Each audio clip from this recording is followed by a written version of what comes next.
नमस्कार. महाराष्ट्र योजना कॉर्नरमध्ये आपल्या सर्वांचे स्वागत आहे. आजच्या व्हिडिओच्या माध्यमातून आपण बघणार आहोत की भरघोस उत्पादनासाठी कलिंगडाची लागवड कशी करावी याबद्दल आपण आपल्या चॅनलवरती आज बघणार आहोत. आजच्या व्हिडिओमध्ये हवामान कसे पाहिजे, जमीन कशी पाहिजे व संपूर्ण माहिती आपण आजच्या व्हिडिओमध्ये बघणार आहोत. त्याआधी तुम्ही जर माझ्या चॅनलवरती पहिल्यांदा आला असेल तर चॅनलला लाईक, सबस्क्राईब आणि शेअर करायला विसरू नका.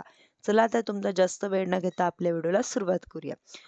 आता हवा आणि जमीन आपण बघणार आहोत की उष्ण व कोरडे हवामान कलिंगड पिकासाठी पोषक 23 ते 27 सेल्सिअस तापमानात वाढ उत्तम होते.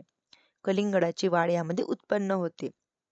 जास्त पाऊस व दमट हवामानात बुरशीजन्य रोगाचा प्रादुर्भाव होतो. कलिंगड हे प्रामुख्याने नदी पात्रातील पीक समूह 5.5 ते 7 असलेली जमीन लागवडीसाठी योग्य राहते.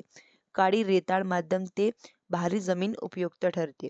उन्हाळी हंगामात जानेवारी ते मार्च दरम्यान लागवड करावी व 60 सेमी रुंद व 15 सेमी उंच गादी वाफे तयार करावेत व 2 गादी वाफ्यांमध्ये 150 ते 200 सेमी अंतर ठेवावे. वाफ्याच्या मध्यभागी ठिबक सिंचनाची लॅटरल नळी पसरवावी. त्यानंतर 120 सेमी रुंदीचा 25-30 मायक्रॉन जाडीचा माल्विंग पेपर ताण पसरावा. लागवडापूर्वी हेक्टर 20 ते 25 टन शेणखत यामध्ये टाकावे. नंतर 50 किलो स्फुरद, 50 किलो पलाश, 50 किलो द्यावे.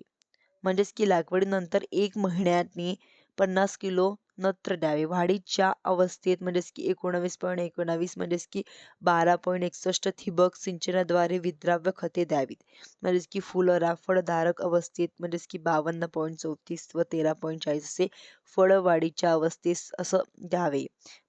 आता जमिनीच्या प्रकारानुसार पाणी पुरवठा करावा व भारी जमिनीत 8 ते 10 दिवसांच्या अंतराने पाणी द्यावे.